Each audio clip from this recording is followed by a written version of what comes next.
morning, ladies and gentlemen. It's a really great pleasure to see you all. Thank you all for coming. It's my great pleasure to introduce a great friend and colleague who was very shy about his past, but he was a wonderful concertmaster and violinist, and he's now a fabulous conductor and a great friend and colleague, Nicholas Miller.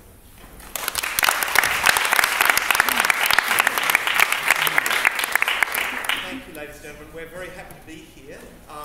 I go way back with Richard. When I was working in Adelaide, I remember Richard coming to conduct a lot of opera there, a lot of concerts, and it was always a wonderful experience for us as an orchestra, especially, I must say, doing with Richard anything that the orchestra had never played before. And years later, when we came back to that piece, what Richard had said had stuck, and that was oh God, that'd be bad. That was always something really terrific. I'm very, very delighted on behalf of the Canberra Symphony Orchestra to be here today, because these 6 singers who I'm going to shortly introduce have come here to Australia as a result of an initiative that the Prime Minister invited me to be a part of, the Australia-Germany Advisory Group. And this group decided, led by Matthias Kormann on the Australian side and by Dr. Maria Böhmer on the German side, this group decided we were going to find ways to cement and enhance the German-Australia friendship. And one of the initiatives of that group, there were 59 recommendations, many to do with immigration, education, cyber terrorism, all sorts of things. But in terms of culture and winemaking, which was our area, there's an amazing parallel between, and I come from South Australia, I guess, so the whole German wine tradition is an extremely important part of the Australian culture. But in terms of music, the idea was that we would have a concert that would actually bring my 2 organisations together. I'm General Music Director in Saarbrücken. These singers are all on the ensemble there, and I'm also Chief Conductor of the Canberra Symphony Orchestra. So on Saturday last week, we had a concert in Canberra which was quite moving. It was absolutely extraordinary. For everybody in the audience, that's a never to be forgotten concert, and I can't think of all of the laws that they could do to suggest ways of working together and all sorts of recommendations, but everybody in that concert came away from that concert knowing that they'd experienced something absolutely extraordinary. And for me, that was very moving. I was conducting, but I was basically wiping away tears all night, so that was quite challenging. Is that how bad we were? Let me introduce the singers. I'll just go from this side. Obviously, ladies first, as we do it in Germany.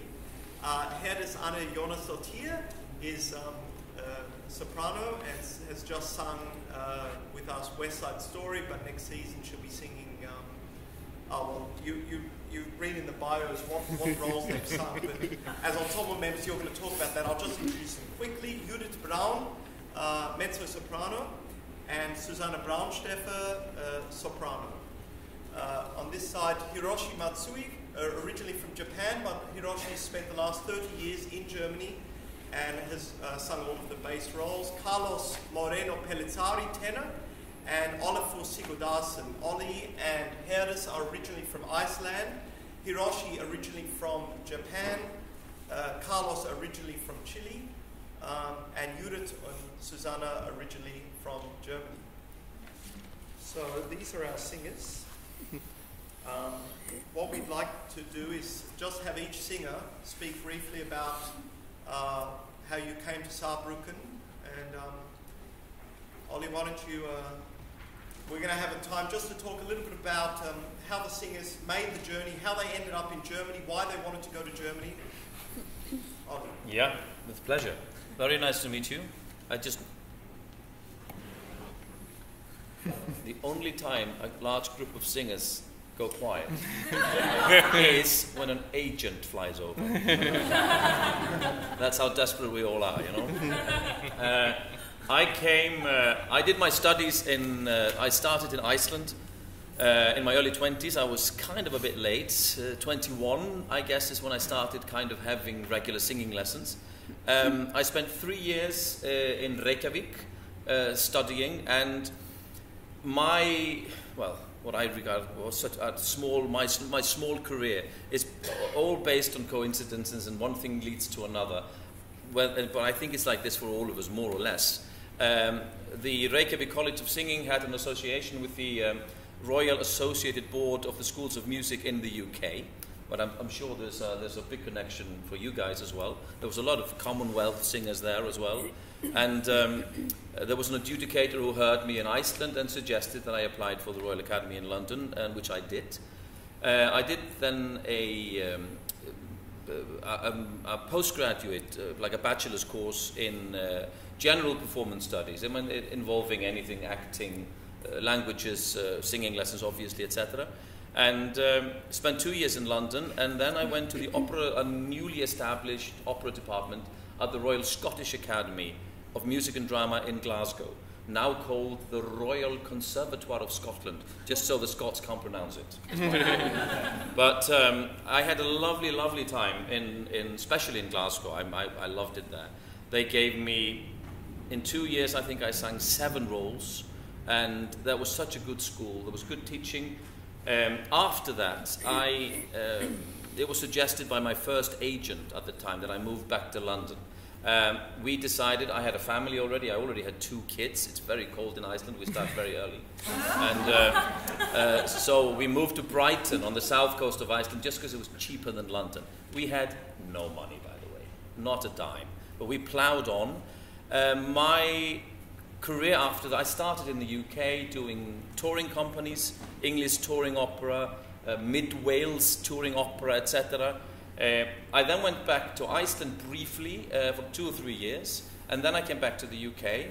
And to cut a long story short, in 2007, I was working for Opera North in Leeds in England, doing Rigoletto, when there was a cancellation at the Opera House in Saarbrucken.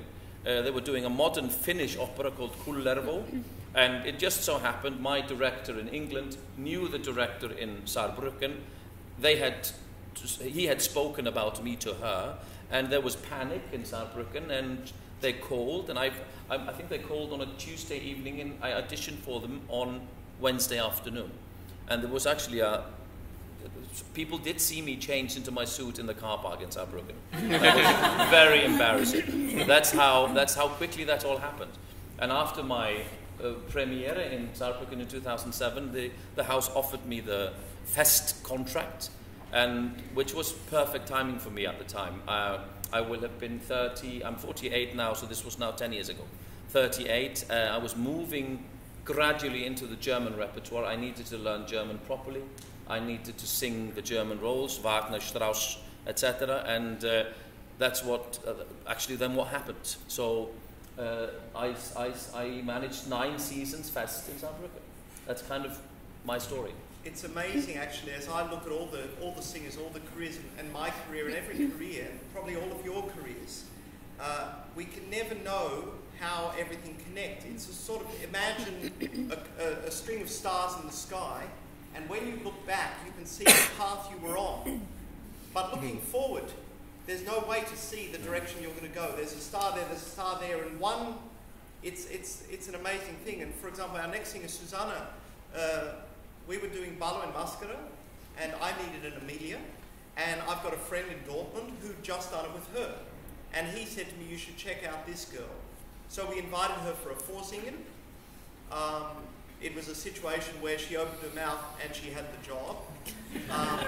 And then she did that first role with us in her first year, and then immediately, similarly with Ollie, she made such a big impression on the whole house that she was offered a contract. She was previously guest, but Susanna. And now I can say nothing anymore. You told everything. No, I started to study in the University of Mozarteum in Salzburg. I'm German, but I went to Austria to study there. And I was there 4 years. I did my bachelor there. And after that, I decided, I want to go out of the university, because I think that the real world of a singer is not the world in the university. And for that I decided not to do my opera diploma there, and I tried to find an opera studio, and they took me in the opera studio of the Opera Nationale du Rhin in Strasbourg, where I was staying then 1 year. And after that, I said, okay, now I was in France, now it would be great to go to Italy. And I did the audition for the Accademia Teatrale Scala, and they took me, and I had the possibility to be there 2 years. And it was really great to sing with Mirella Freni and all these kind of people.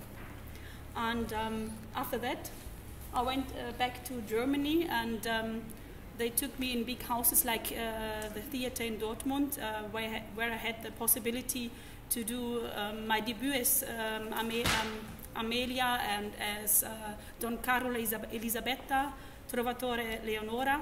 And this was really great, a young singer, and they gave me the chance to do this all in their house. Then I went to the BBC Cardiff Singer of the World competition. They chose me there to present Germany there. This was really a great thing in my life. She was amazing. I know her from there. And then I went to the house of Nick. Well, I know her from high school. No, Yes. that's so funny. That's the one so I small. conducted her. So, Funny. it's a small He's world. great or not? I studied in Saarbrücken. I studied opera and also for pedagogic thing. And I studied, I would today say now, too long at there. But this time I don't know it. Then I worked with a pianist at Opera House in Saarbrücken, and sometimes he said they make the audition for a second dame from Zauberflöte, magic flute, and so I make an audition, and they took me as a guest, and so they offered me some operas as a guest, as Carmen, as Agrippina, Nerone.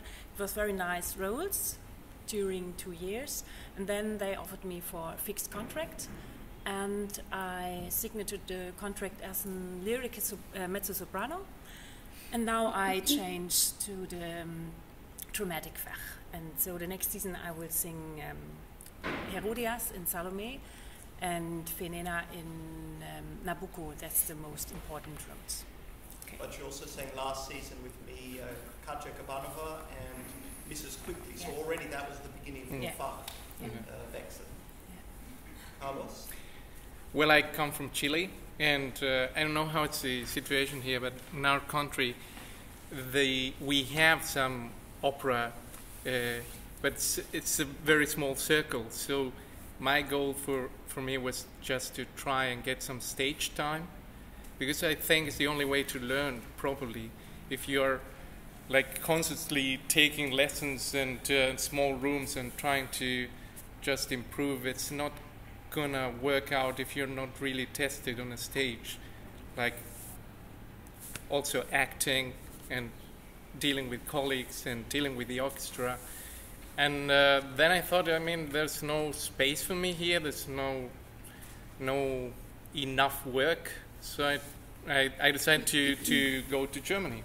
So I knew some friends there, and they have told me like a pretty hard statistic is like Germany has 1/4 of the theaters of the world. So I said like, when I should go there.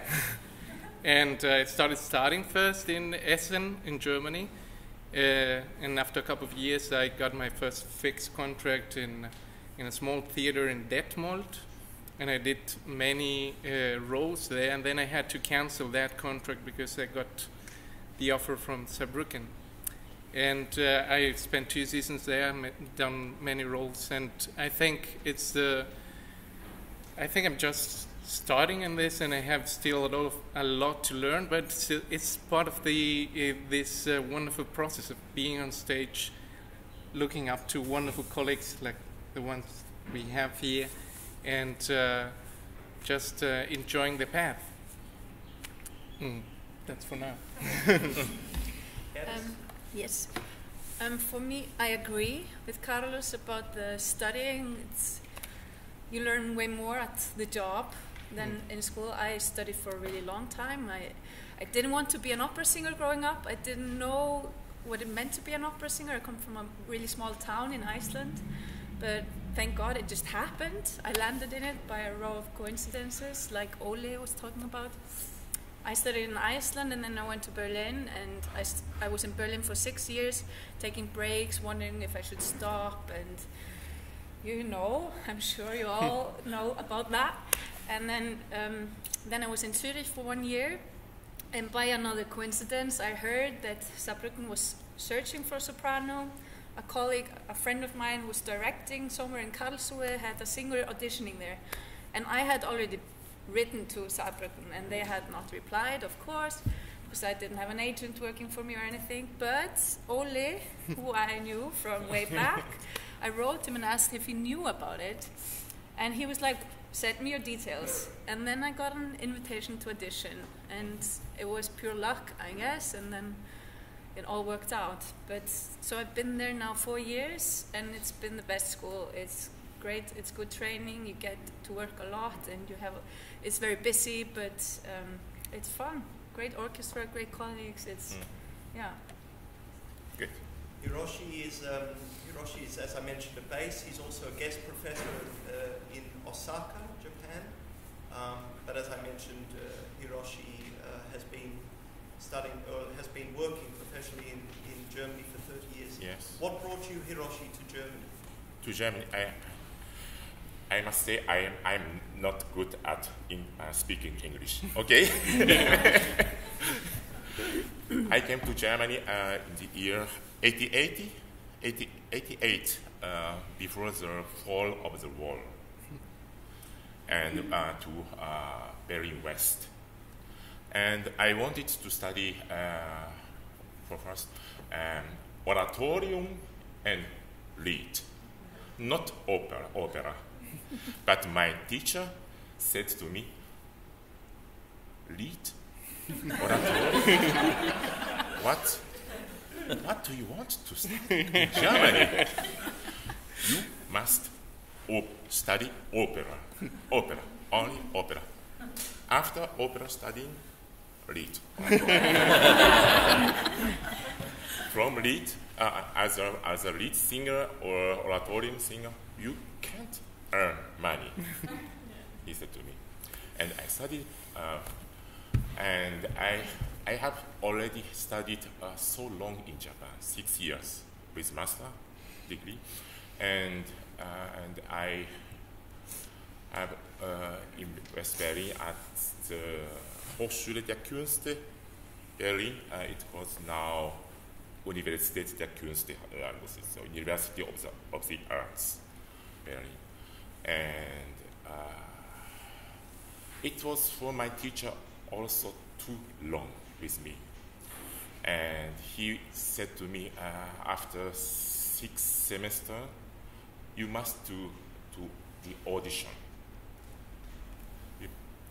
And I have auditioned for our agent in München, and this agency has taken me, and I am going to several theaters, and City Theater Würzburg took me as beginner. I earned very, very few money, but it was the best time in my career. And after 2 years, I've gone to Darmstadt. It's near to Frankfurt am Main. And after 3 years, I couldn't live there because everything was so expensive. And in the third season, I had to sing over 100 performances and 9 new productions. And I wanted to escape from dungeon. I want, yes, and this public agency, we can call it again. Yeah. Public agency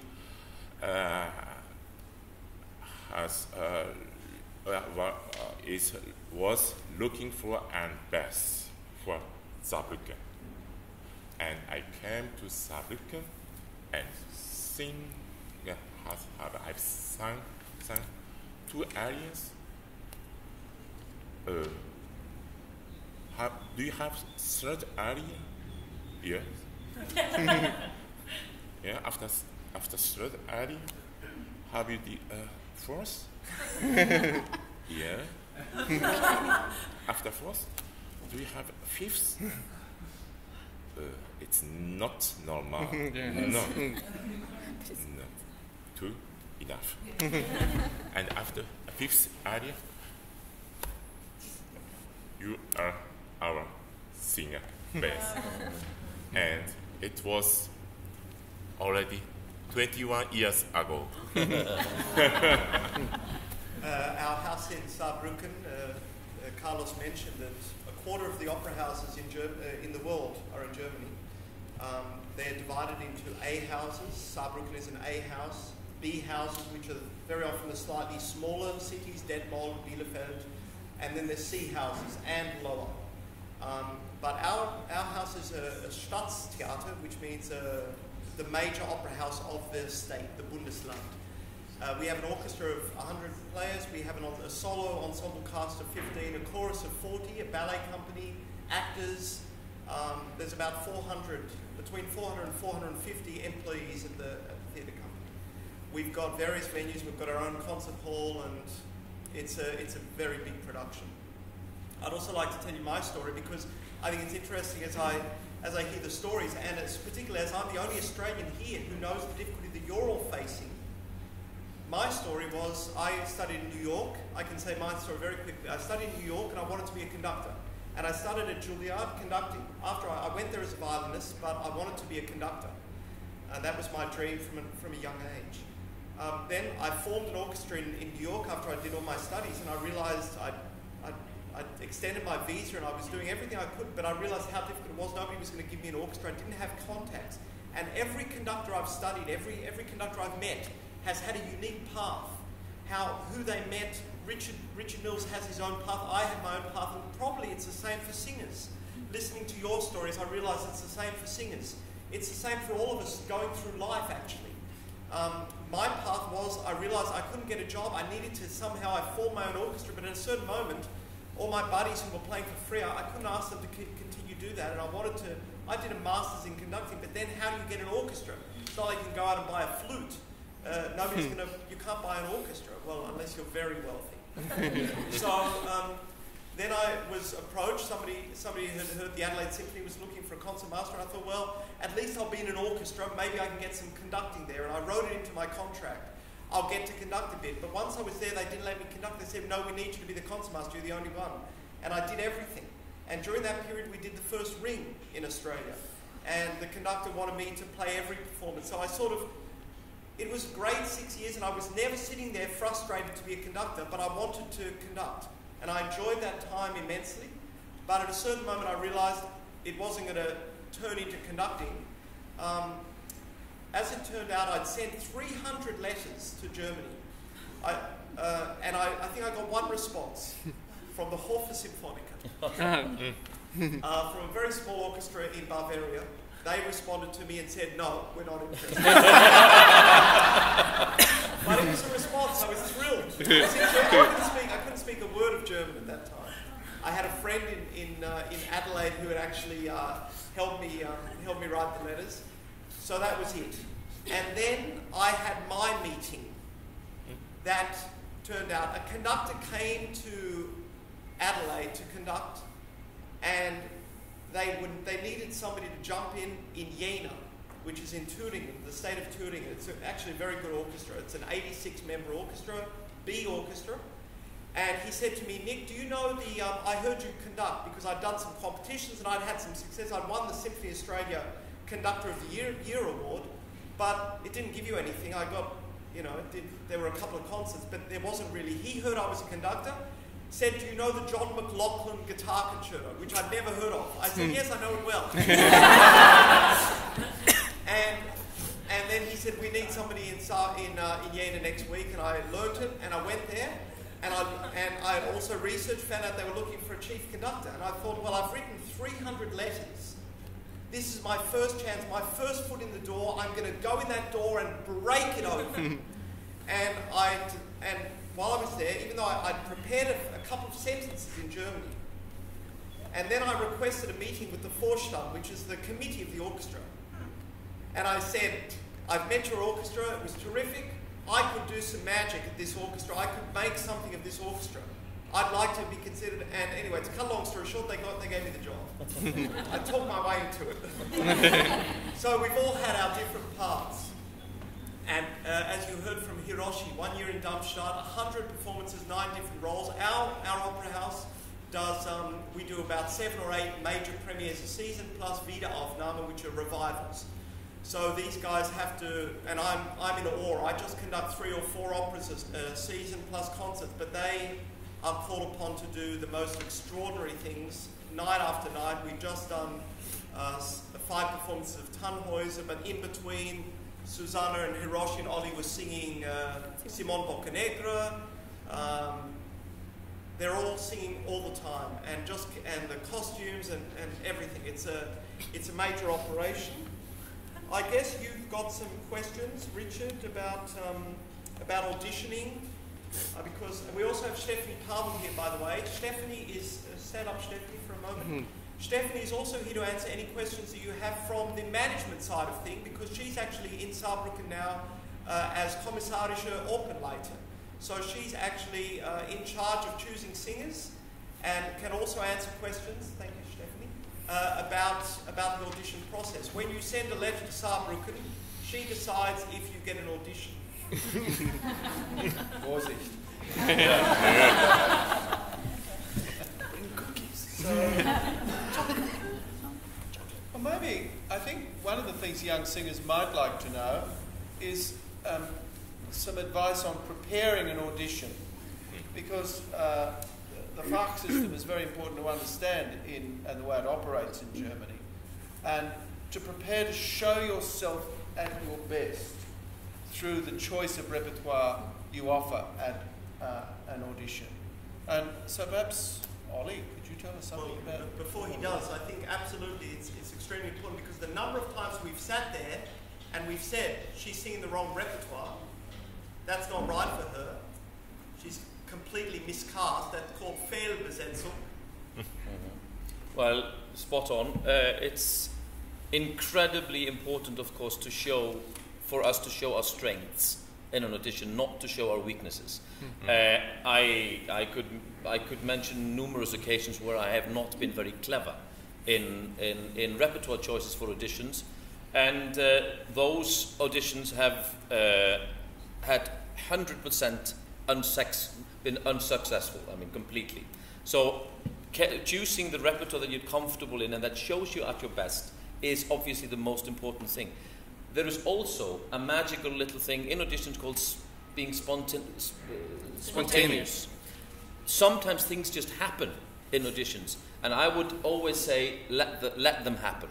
Let that happen as well. Show spark and show. Never be pretentious. Just, I mean, even audition panels can throw questions at you that are unexpected. That can both be fun and that can also lead to something.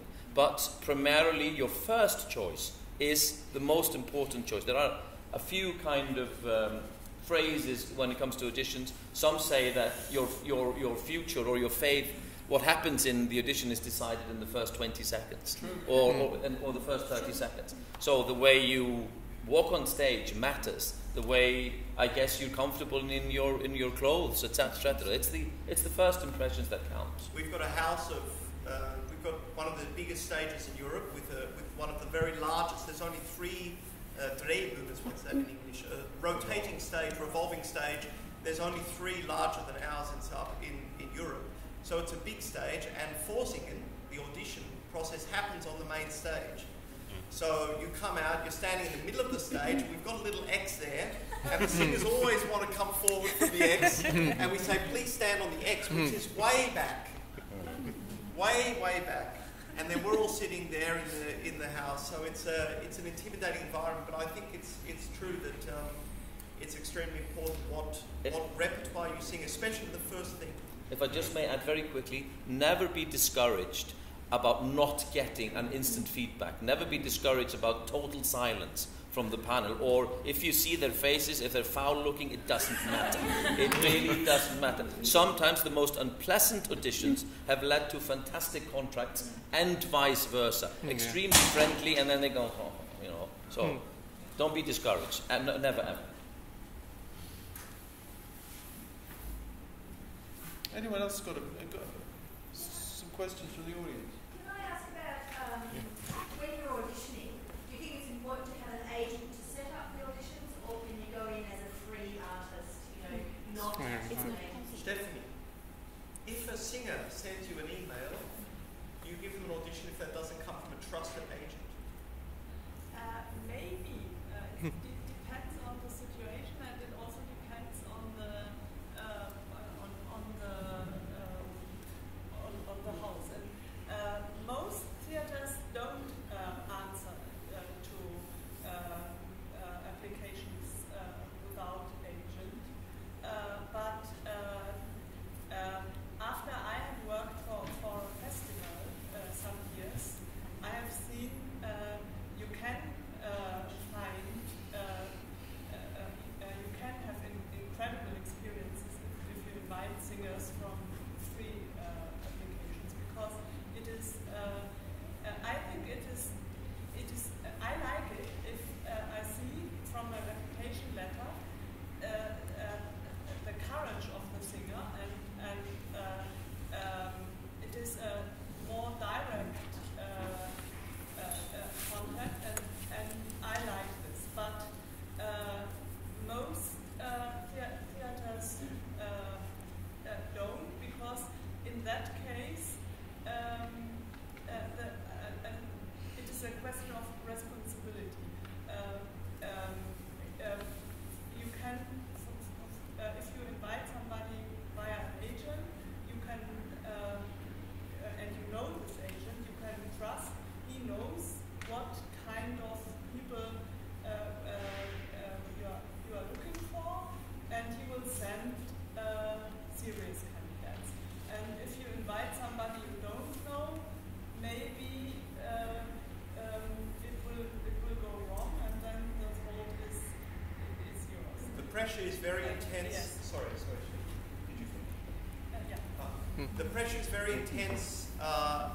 We have, as Stephanie says, we have a responsibility also to put on the stage people who are up to the challenges of our particular house. For example, as a case in point, we had a revival of Tosca. It's a standard opera, but Susanna had never sung it before. She had one rehearsal. The orchestra had one rehearsal, and Susanna had one rehearsal. And same with Butterfly. So for revivals, that's the situation. You come in and you've got one rehearsal with all the staging, everything, to get it right. So you all know what that's like, but I think in Australia, for example, when I conducted Tosca in Sydney, we had 6 weeks of rehearsal. It's a very different situation. I had, I think, 2 orchestral rehearsals, and the amazing thing from the conductor's point of view, you go in for the first rehearsal and there's one orchestra sitting there. You go in for the general rehearsal and there's completely different colleagues sitting there. And that's the German system. Which means to be able to strut out in a way that you show the orchestra what you want, you don't have to talk. It's something we need to learn a little bit more here.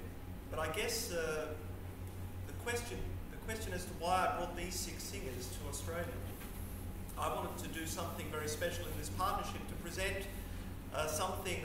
I'm sure there's many talented singers here, but very, very often I've felt that singers don't do enough to communicate. These 6 singers, either when they walked on stage for an audition or when they walk on stage for a role, you can't look at anything else that's happening on stage. When they open their mouths, before they've sung a note, they've got the audience's attention. And I think that's something that's very important. the word Ausstrahlung, what Richard just used, charisma, something that beams out of the performer. And that's what Ollie was talking about spontaneity. He's talking about making impact and communicating something. Music has to be alive, music has to live, and music has to... Nobody's interested in Germany. I was on tour with the Concertgebouw, they were playing wrong notes, and I was amazed. And then I spoke to the musicians, they said to me, we're not interested in notes, we're interested in a special sound, because there was a horn player who was on trial at that time, and he was doing wrong notes. I thought, there's no way he's going to pass his trial. But he had the sound that they were looking for, and they said, that's what's important to us. They'll work out the rest. And that's what these singers can do on stage, and I think that's something, I don't know how you learn that. You either have that, or can you learn that, Hiroshi? Kann man das lernen? Kann man das lernen? I think so. Yeah. I think you can have movement and yes, and obviously the music and the voice has to be there. Do you all have questions for the singers? Good afternoon. I'm Michael. Hey. I'm currently in the process of writing. I've just written probably about 30 emails and letters to the opera agents in Germany, all around, and in Austria as well. When you were going through that process as well, I know some of you had been doing that. Did you write letters, or were you writing emails? I know it may have been a few years ago now. Do you know if email or letters are the preferred way of interacting with the agents from overseas? I did emails. Yeah, I think emails. Yeah. But sometimes it's written also on the internet site that they only want a letter. Yeah. Yeah. Have you? Do you know about there's a public agency in Germany? ZAV, yeah. ZAV, yeah. yes. Good. Yes. They're quite good to start with. Yeah. Yeah. If anyone doesn't know about it, it's like how do you say, working vinnumiðlun. Vinnumiðlun, atvinnumiðlun. It's just where you go search for a job. It's like a public job agency for job artists and agency. singers, and it's a very unique German setup. Yeah. I don't think it exists anywhere else, and this is... Like that tracker kind of thing? No. It's like job seekers, but It's from it's from like Germany. but it's got real people behind it. It's not just a website. It's got people in from the offices parliament. spread around Germany, and and the difference is if you do a contract with that agency, you as a singer, you do not have to pay commission. Yes. Yeah, The opera house takes care of that. So Yes. for people beginning, I mean, lots and lots of big names have begun through that agency. Yeah. So They will it's not to be also forgotten. advise you. You can have an audition with them, and they will advise you if you're singing the right repertoire, or tell you if you're not wearing the right clothes, and so on. There's a lot of that. If you're a girl, especially, it's very important. Yeah. They give you a critic, and that's very hard They always sometimes, give you. very direct. But I think it's very good. And they said to you, okay, please come in a half in a year, and then you can sing again. The advantage of Having said that, most of the artists I've worked with, in fact all of them, absolutely hate their agent. Yeah, definitely. 100%. of course. So if you expect the agent... It's obligatory. You have to hate it. Keep them working, you know. I mean, I think the successful people I see have made a journey using networks, using friends, using colleagues, recommendations. And the agent sits back and takes 15%. Yes. I think my rule has always been do whatever you have to do today as well as you can, because that ensures tomorrow is maybe good. You know, none of us know in this business. We're all on a journey. I'm nearly at the end of mine, but in life, in the artistic life, you create your own opportunities through being excellent every day. Yep. And excellence creates its own need, I think. Hiroshi, I interrupted you. It's still about public agency. Yes, public agency don't have to earn for themselves money from us. Yeah? They don't public- take money from you. Yes, Yeah. but private agencies must earn from us money. It's a big difference. difference. Yeah. Yes, and public agents of the public agencies are honest. Yeah. They say what or how they See you. see you. Yeah. Mm? It's very good. And has Hamburg, Berlin, Leipzig, Köln, Köln, München. München and Stuttgart Yeah. Yeah. with network. And I get a call from Berlin or München. We are seeking for today for Filippo II for today or something. Yeah. That's very good. Yes. Yes. So I just wanted to add that with the email you can also attach some sound file, some video, Yes. and Yes. that's useful as well because they always look for that. The agents as well. Yeah. You'd be surprised how, I don't know, it's maybe not a lot, but I know for a fact that a portion of the casting today happens from YouTube. Oh, yeah. Yeah. That's amazing. I almost don't want to believe it, but it's true. Lots of casting people sit on YouTube and look at what we are doing. And you may even be invited for an audition if you have a good, presentable video. It's a very powerful medium, as we all know. But you can get caught. You need to look at the date that it's recorded. Yes. Yeah. Yes. Because people change. Oh, yes. Yes. Yes. Voice types change, and you're casting an Adele in 3 years in Fledermaus. What's this girl going to sound like in 3 years? That's very difficult Yeah. to know. It's true. I have a. Oh, sorry. I have a odd question. But as a young singer, it's learning to say no as well to roles that aren't right for your voice. You know, if you have a large voice type that hasn't settled yet, or you're transitioning, and I know your Fach system is. I don't understand it, but it's quite beautiful. I guess how do you say no in somewhere like Germany as a young singer without damaging your chances of getting another offer? It's a very good question. It's really scary to say no to something. I think a lot of us have made careers out of saying yes all the time. I will have to admit to having said yes to things that I shouldn't have said yes to. I may have survived it, but there have been dodgy moments, especially when I was a lot younger. But it's a very good question, and it would be at the beginning of a career an extremely brave thing to do, to say no. But it could be the most important thing you could say as well. I guess we all, I'm a funny guy in the terms I don't really. My first teacher, he had a few phrases for me. He said, "Rule number 1: never believe your teacher," and I live by that.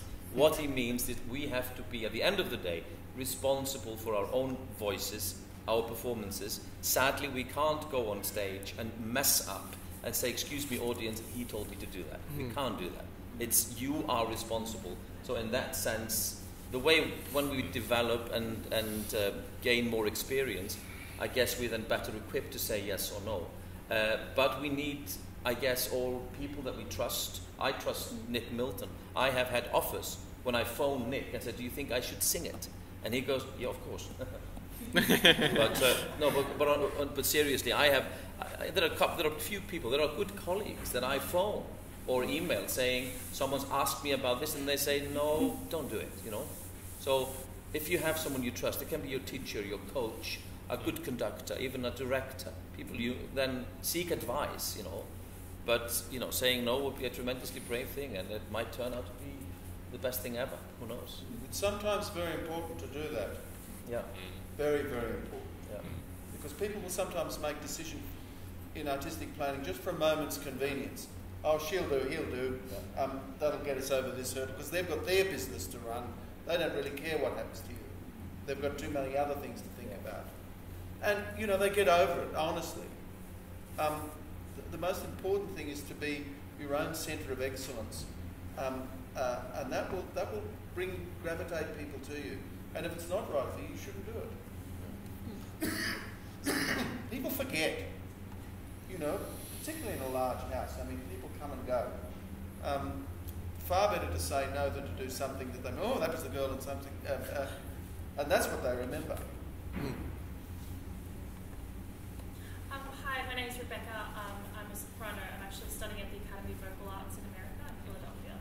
I wanted to ask a question further about the Fach system, because a lot of the times certain countries have these ideas that a certain singer should be cast in a house depending on how big the weight of the voice. So maybe, you know, could you dispel any myths that, you know, certain roles will be cast as a larger voice, or is that just based on what a director or a conductor is looking for at that point in time, or? It's based on this book Kloiber, right? Yeah, Kloiber is a big guide for them. Yeah, Kloiber. You know that book? Yeah. Oh, Yeah. yes, I think that's basically what they look to. Yeah. So literally, like, Yeah, but sometimes you get surprised as well. Like you're expected to listen to some kind of singer, just reading Kloiber as well, and it's a totally different one, and he's doing fine. So I guess there's some flexibility about it. Yeah. I personally do think flexibility has increased in recent years. There have been. We live in the age of the crossover, for example. We live in the age of Bryn Tervel and René Fleming singing, you know, musicals and pop music, and there are a lot of things accepted today that were unthinkable 20 years ago. I do find that with certain theatres and certain casting people in Germany and also in the UK, where I've done quite a lot of work, that are very happy to go out of the comfort zone and maybe suggest stuff. I mean, my agent called me a year ago and said, if I'm interested in Gilbert and Sullivan, I go, over my dead body. I'm singing Wagner, you know. But then again, when I thought about it, it could have been fun, you know. Who knows? But the Fach system is something still that we should be aware of, and definitely. Yeah, and there are certain traditions around certain roles as well. I mean, that are perhaps incorrect. I mean, Norma is a case in point. The tradition of the kind of voice you would cast as a Norma was established in a way with Callas and Seraphim. But that's not necessarily the sound that Bellini had in mind. And then lately we've seen Cecilia Bartoli recorded. But I mean, I can't imagine that actually working as a live performance in a house of any size. It's very subjective, but I think finally you've got to rely on common sense. For example, Queen of the Night. I was in a hotel in Berlin, and I was having breakfast, and a friend and then a woman came in, and it was my Adele from Vienna, who sings Fledermaus, so she's very light. And I said, "What are you doing here?" She says, "I'm singing Queen of the Night."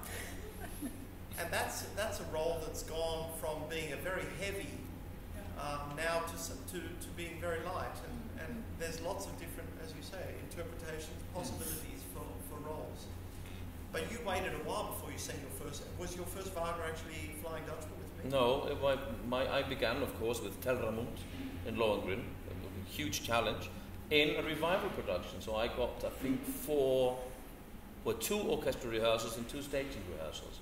That was performed in Saarbrücken in Luxembourg in 2009. That was my very first Wagner role. Huge challenge. Wagner is just a different category altogether, especially in Germany. Yeah.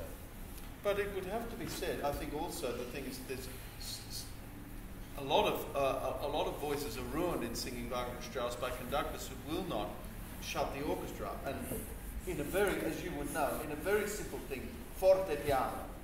And, you know, Strauss goes on about it, about the necessity for people to come right down, to do a genuine forte. And it's hard, it's fatiguing, with the bow and with the lips, to make the piano. And then don't crescendo until, watch the pacing of the crescendo for the entire duration of the hairpin. But what you find is really go, wow, wow, and it's that, and people end up screaming the whole night, and there's no colour, there's nothing. That repertoire, the principles of good Strauss and Wagner conducting, are founded in bel canto. And in fact, good Strauss and Wagner singing are founded in the principles of bel canto. Not just the forte pianos. After the forte piano, there's a più piano and there's a whistle. And to observe those, and my colleagues tell me in Bayreuth, when you're in Bayreuth and you're going along on a piano, and then there's a più piano, it's like a complete level drop, and that's what it should be, and pianissimo as well. Yes, on the topic of Wagner, what is if you do become a singer, as these people here in Germany or in Austria, if you go for auditions for Wagnerian operas and roles, is there an age limit that the auditioners sort of look for certain roles? Or is it, if you've got the voice and they can see you've got the stamina, you get the role basically? Difficult one. I don't know the answer to that question. Put it this way, you can be young and pretty as you like. If you sound dreadful, no one's going to hire you. If you come in and make a great impression as a singer, the director may say, "Oh, I'd really like someone younger," but they'll say, "Sounds fantastic, let's have it." I mean, that's everything. Language is. I mean, we haven't talked about that much. But no, language is probably a good thing to talk about. Yeah. Text, and text. Yeah. Also, speaking the language of the place that you're working in is difficult. I mean, we all know we travel all over the world, and actually, out of respect for the company you're working for, it's so important to speak at least a little of the language that they're working in. You'll find always that we all speak many languages anyway, I think, just because we sing in them, but it's important out of respect. And a lot of German houses won't even listen to you if you don't speak German in your audition. They won't. Yep. Of course, if you come in for Magic Flute or another opera where dialogue is required, if your German is not up to it, you have no chance. I did a very simple thing when I arrived in Saarbrücken. I kindly asked all my colleagues never to speak English to me. And it was tough, but I learned it, my German is still shit.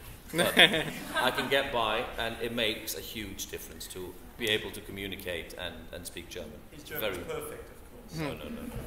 I think the difficulty we have in Australia is it's easy, like, to go to France for a weekend or nip across to Germany if you live in an Anglophone country.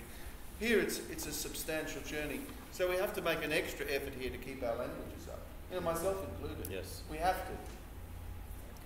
Susanna was able to spend 2 years in Italy. All of us have been living now in Germany, and of course we've got language coaches at the house. So they just did Rusalka in Czech. It's important to have all that. It was great. Sorry, Judith. Yes, I want to say anything about Rusalka and Czech.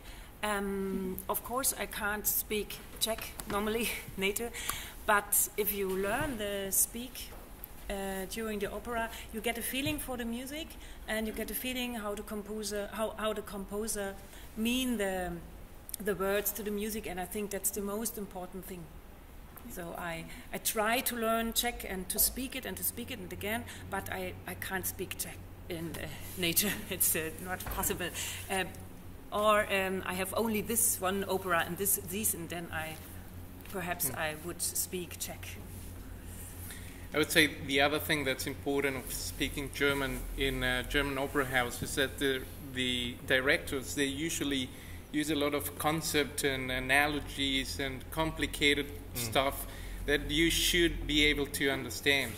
Because if you just just get the surface of it and it's very deep, then it's not going to work out really. So I think that's, for me, was the main reason why I really tried to learn German, because I got my first look at my first rehearsals and I wasn't like, oh, what's he really talking about? And it's very important if you have like 6 weeks rehearsal period and it's all about like psychology and very, very deep stuff. So you have to be able to understand that and grasp it. The productions in Germany are very different from what we see in Australia. Yeah. In Germany, sometimes as an Australian, what I realise is these are. I remember seeing a Fledermaus in Berlin while I was conducting it, and I couldn't understand what the hell was going on stage.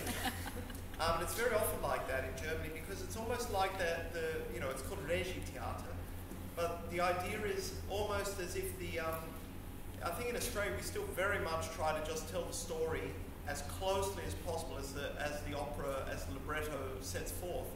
But in Germany sometimes it's like, yes, we all know Fledermaus, or we all know this opera or that opera. We've all seen it 100 times, let's say something new with it. And that idea is the essence of Regie-Theater. So I remember conducting Don Giovanni in Leipzig, and all I remember was, there was obviously some very complex thing, but all I remember is the characters bringing out a candle on stage and then leaving with the candle. And that's basically what they did all the night. Some production like that would have been an absolute scandal in Australia, a flop.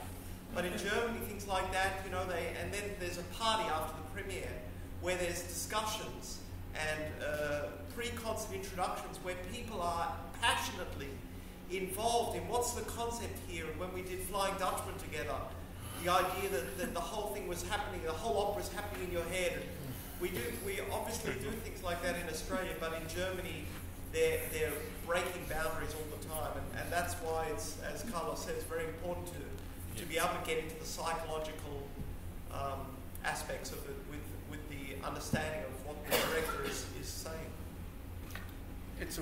That's because of it's a completely different tradition as well. I think what we will have to remember here is someone is seeing Dutchman for the first time. They're not used to going to the house as part of a lifelong formation, and so there is a special responsibility, I think, to speak to audiences and make the productions comprehensible. In our work here. Europe, something different. So a lot of the public hate it as well. I must say. Oh, in Europe, Yeah. A lot of the public, I speak to lots of people who say, well, we don't go to opera anymore, we come to concerts because we just want to see a traditional performance, a traditional production. I've just come from a Lohengrin production in Prague, and this was, in a way, historical because this was a 50-year-old production. We had we had the original director's books from the late Wolfgang Wagner, the grandchild of Richard Wagner. It was a Bayreuth production. It was a Bayreuth production, and these two handwritten stage directions from Wolfgang were all the year before I was born. It was from 1967, and this was Katharina Wagner, Wolfgang's daughter, directing the show, and it was a very strange feeling to be involved in. It was a beautiful production, beautifully lit, costumes were fantastic, and it was, I'm guessing this is the only time I've had, my generation, to do such an old tradition, and I jokingly say that in Act 2 I did look left once, and the audience was mesmerized, Very little happened during a 5-hour performance. The audience were ecstatic. There were tears in the audience saying, this is how opera should be, And it was an incredible experience, having done The Flying Dutchman in a psychiatric ward with Nick Milton. So these are the contrasts. It disturbs me. One of the things I think is important is for the director to stage the symbols, because the moon in Wozzeck, for example, the flux of day and night in Romeo and Juliet, all these things, they're part of the language of the opera. And fair enough, have an interpretation of it, but when you get away from the Flying Dutchman without the sea, to me is almost impossible, of some referentiality to nature. The Ring without a proper forest, the whole notion of Wald in 19th century Germany, the whole notion of forest is so important to German romanticism. Anyway, we just did Freischütz, and I don't think there was a tree on stage. 4 letters. 5 letters. Were you there then, Phoebe? Yeah, bizarre. Yeah. But that has a validity in a tradition where people have grown up on Freischütz. But in Australia, it's hardly ever done. So it renders it incomprehensible. Has anybody here had an experience singing in German?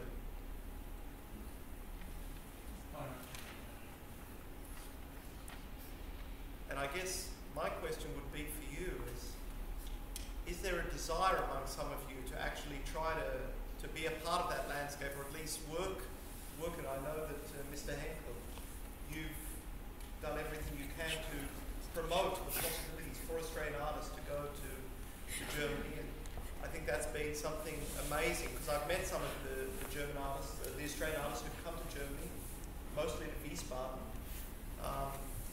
and I was conducting a concert there, and I think your very first winner, Sharon Kemp. Sharon, as we said, it was also with Cologne, and that Cologne relationship has now shifted to Berlin. Yeah. So that there has been a tradition of an Australian singer to Germany, to Cologne since 1989, and to Wiesbaden since 2001.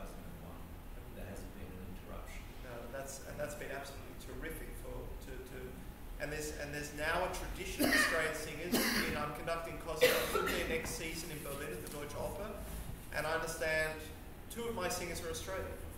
And I mean, it's terrific. When I was conducting in Vienna, I had various Australian singers at the Volksoper in the cast.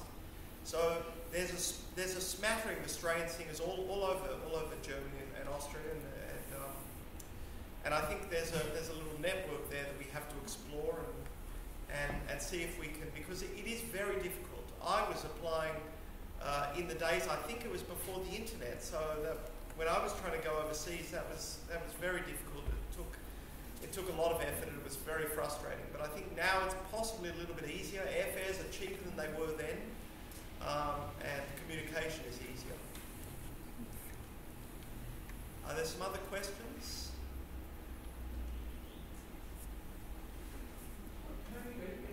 I was going to ask a question on behalf of the singers. If you have a list of audition arias, do you think it's wise to know the complete roles as well, right from the start, from the audition? Or is it okay for the singer to go into just the aria as a representation of what you can present? Who'd like to answer that? Well, when you're starting, I think you can start with knowing the aria. Yeah. It's if it's a general audition for the yeah, house, if it's just a general if you're audition, presenting yourself just as the singer, yeah. Having said that, you have to know, if you're going in as Susanna or you have to know absolutely what this figure represents in the opera. Yes, of course. You have to know what the piece is about. You can't go in and sing Rosalinda unless you can do the housewife thing and the, you know, all of those. You have to know. You don't need to know the whole opera, but you absolutely need to know how this character fits in the opera. What's her character? What are her ideas? What is her motivation? I believe that's absolutely essential because, as Ollie said, it's decided within 20 seconds. The minute you open your mouth, we see the character. The voice is something else, but that's a part of it. It needs to, and that's what all these singers do. They go on stage and they are the character. When I was conducting the concert this weekend, I looked up and you know, he was Falstaff, or she was Mrs. Quickly, or the 2 of them were Giovanni, or Susanna was Tosca. It's absolutely essential.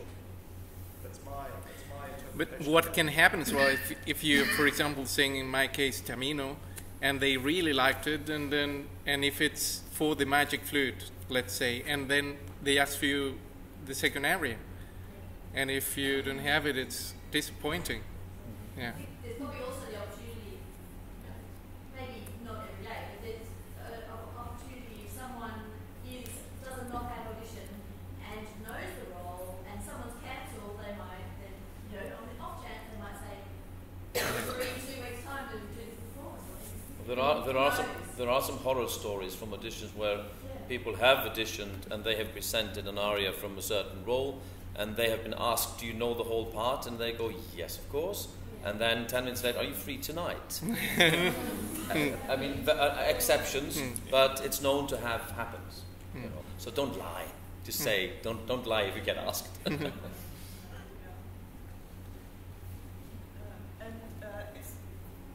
audition is for a certain role, it will not be enough if you sing the aria. In that case,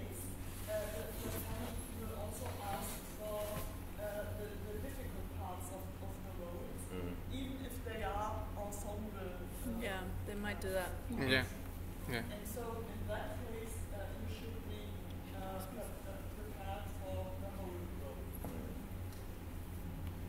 But for a general audition where you go for the first time, if you're young and starting out, it's enough to just bring your audition arias, and you have to, of course, know the roles, but you don't have to have sung it, and you won't have. I mean, as a young singer, you won't have been able to sing the roles. You're starting out, so you have to start somewhere.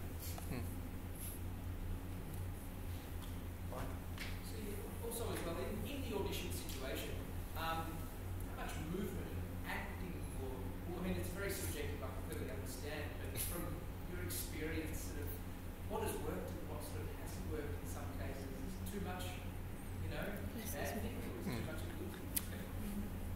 I think you should. Yes, less is more. Normally. Yeah. And just try to be comfortable yourself. My first audition, I went in trying to please everybody, and I'd done some workshops where you told you should wear this or that, and you should not do this and that, and don't sing this or that. In the end, just forget everything everyone said to you, and just try to sing what you like and what fits you and where you're comfortable. And Can I just add something to that, just from the perspective of I realize this is not my bag right now, but I went on to an audition in Italy on a stage that was set for an opera that night. So it had all of the scenery there, and everything was there, and there were props. And something in me, and that this thing of sort of, you go for it if you feel that it's right. And I was singing an aria which very much matched my surroundings, and they were sitting out there in the audience, and I thought, my God, I can't just stand here. That would be ridiculous. And it felt so silly to just stand there.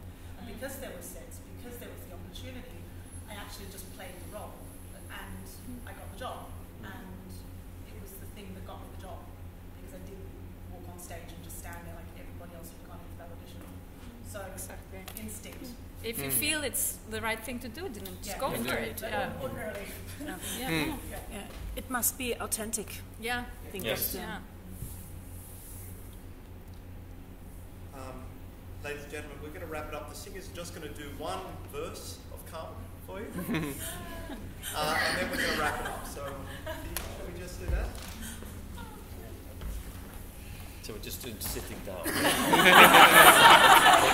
Let's just do it like that. I'm getting a bit old, You can do that again. That's what it is.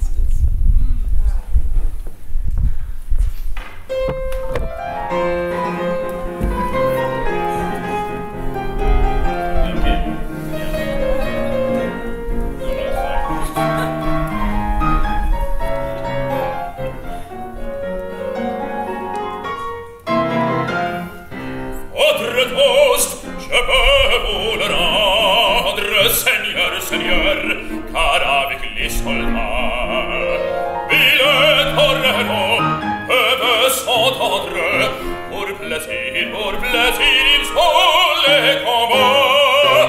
Le cirque plein ce jour de fête, le cirque plein du automat. Les spectateurs perdent la tête, les spectateurs s'interpellent à grand fracas.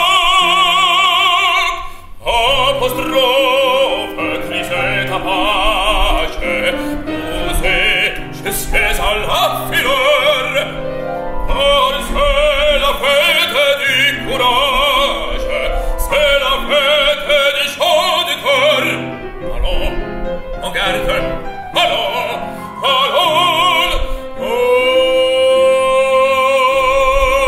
toreador,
thank you to the Embassy of the Federal Republic of Germany in Canberra, and a special thank you to the representatives of the Embassy.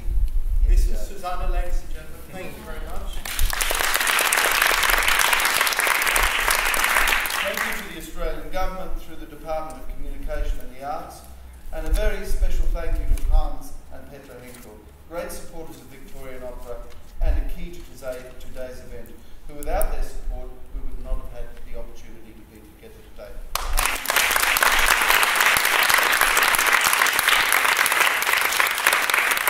Please join us for a light lunch following the event. Mittagessen ist fertig.